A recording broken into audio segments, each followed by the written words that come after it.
Hello,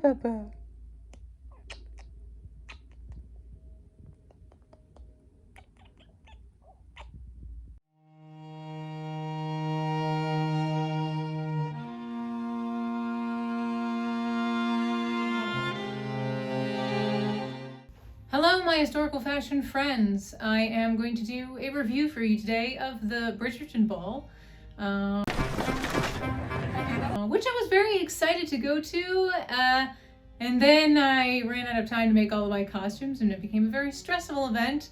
I made a chemise and a set of stays, and this entire outfit for my husband, which were based off Laughing Moon patterns, but which I ran out of time and stopped following all the instructions and just put it together in the fastest way possible instead of the most historical way. No one should ever look underneath the collar because it is probably the worst thing that's ever happened.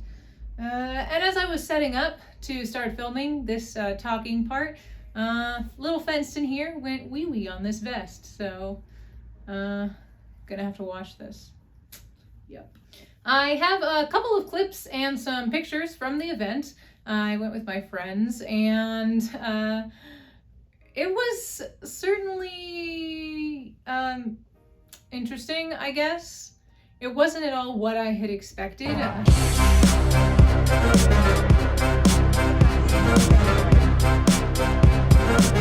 I think if you go into it expecting a Jane Austen style ball, that is absolutely not what you're getting.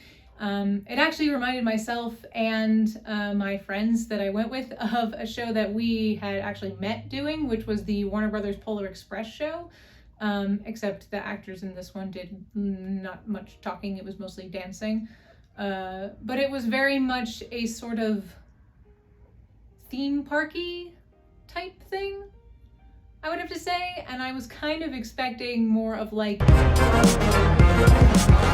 a Bridgerton themed actual ball. Yeah. It definitely made me just want to kind of sign up for... I talked about the dance. Now you ought to remark on the size of the room or the number of couples. I'm perfectly happy to oblige. Please advise me of what you would like most to hear. An actual Jane Austen ball. The closest one to me I think has been postponed till 2023, but it was really crowded, and that made it really difficult to do any of the actual dancing that they were teaching, and it was extremely hard to hear the person instructing and also see them if you ended up in the back, which was kind of a letdown. And there weren't a lot of details about the actual costumes, although they had the costumes on display, which was very cool. I would have been interested to learn more about kind of the inspirations behind them, but they didn't really have much of that.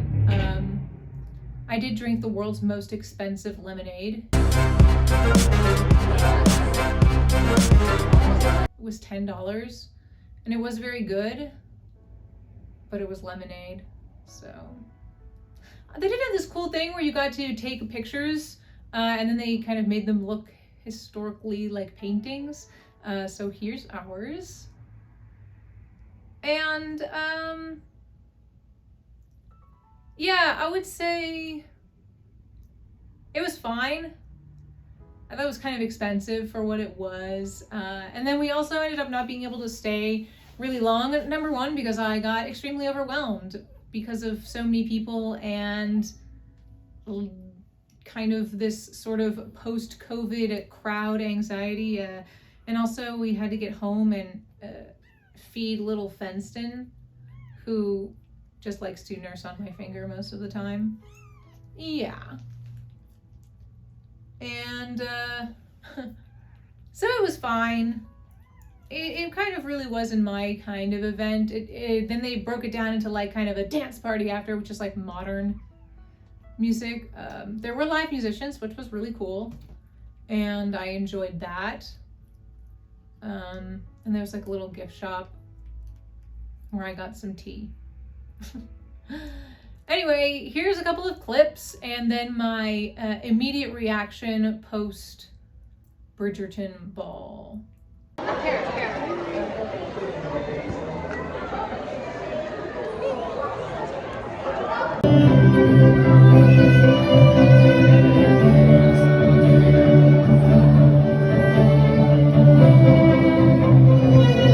Be remembered, but could you be the diamond of the evening?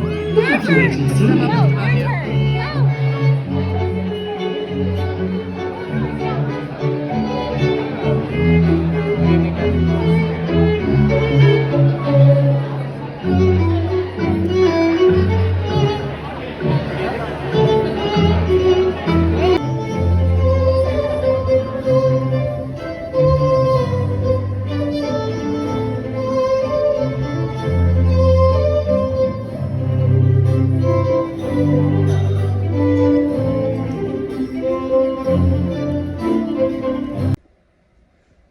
So my initial impressions are Bridgerton was fine. I think if you're like expecting a historical event, this is not that.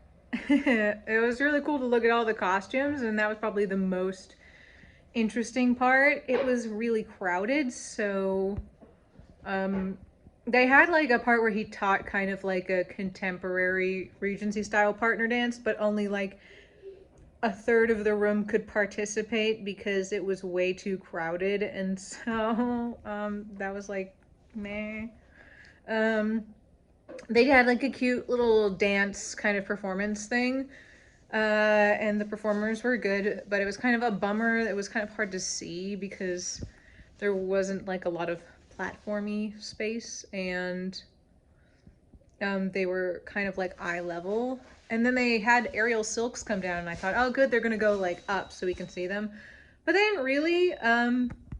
They just kind of like held the silks and spun, probably because the rigging couldn't really hold them extensively. I actually used to do aerial silks when I was in college, so I have a little experience with that, and I was kind of interested to see that they had silks, but they didn't really do anything too specific to aerial acrobatics.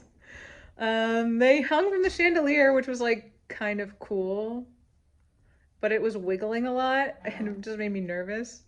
Then at the end, they chose somebody to be the diamond, and she looked absolutely fabulous and definitely was worthy of the Queen's award. And then it became like a normal dance party, and that's like where I peace out. I actually got separated from my friends like really early on, and then it was really hard to get back to them, so that was also a bummer. But I got some tea. Oh, and it was really exciting because there was an outfit on display, and it was like really close to the one that I made for my husband, so that was really exciting. Yeah, but I left. I got some tea that's like whatever Bridgerton tea. It's just an Earl Grey with vanilla and lavender, but I look forward to having that tomorrow.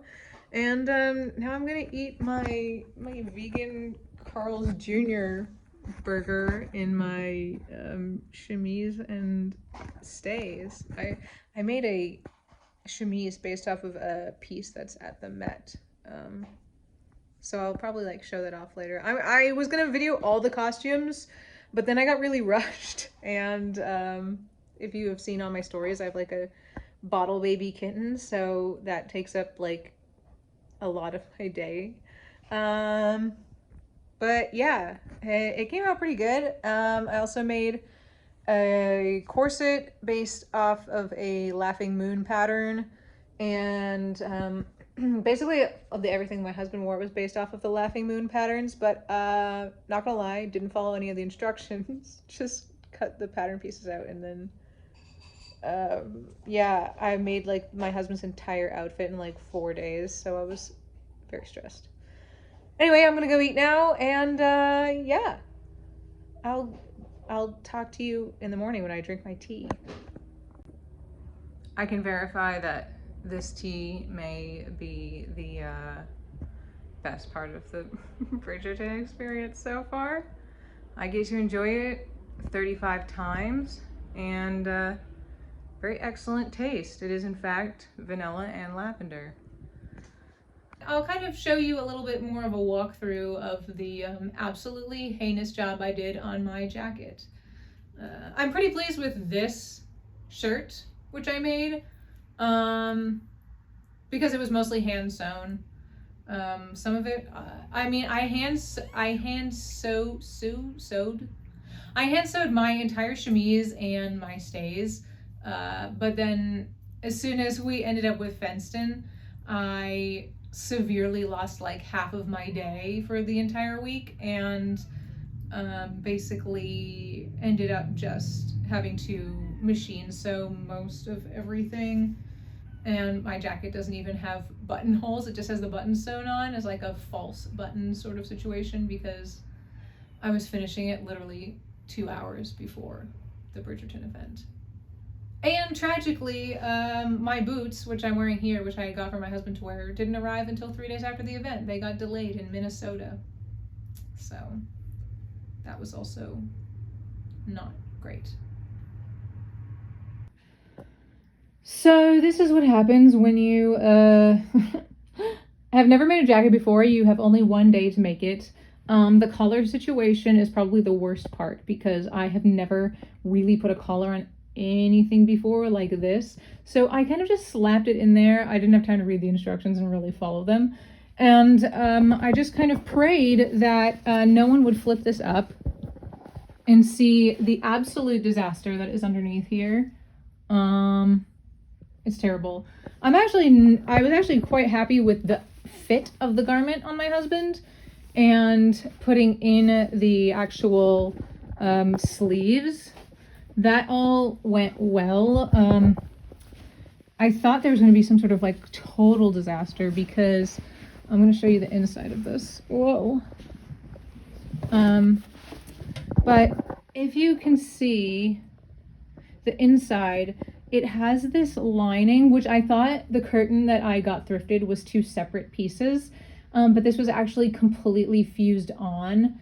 And so I had to use leather working needles to actually get through this sort of fabric layer, because see, this blue velvety is actually the front side of this interface layer. I guess it was kind of convenient because I didn't have to cut interfacing for basically anything.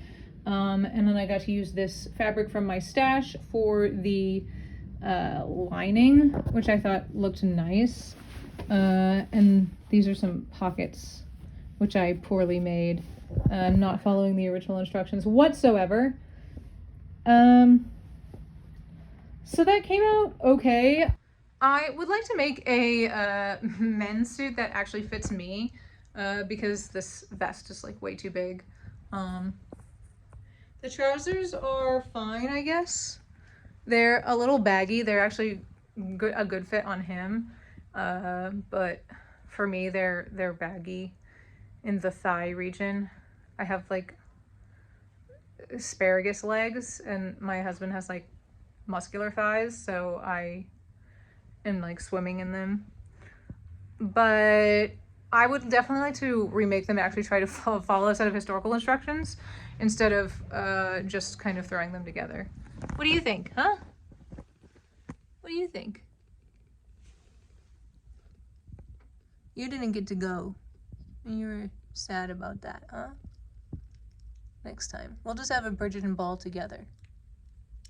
Thank you all for watching this review. If you like this video and you want to see more videos like it, leave a comment down below. If you like this channel and you want to subscribe, hit the subscribe button and notification bell so you don't miss any videos.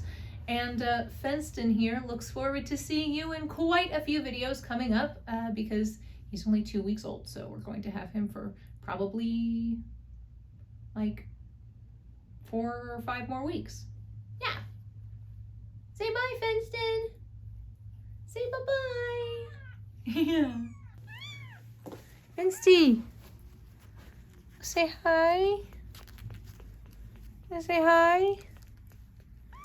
My name is Fenceton. And I'm small. Yeah, I'm small. Yeah. Tomorrow is my 2 weeks old birthday. Yes, it is. I'll be 2 weeks old.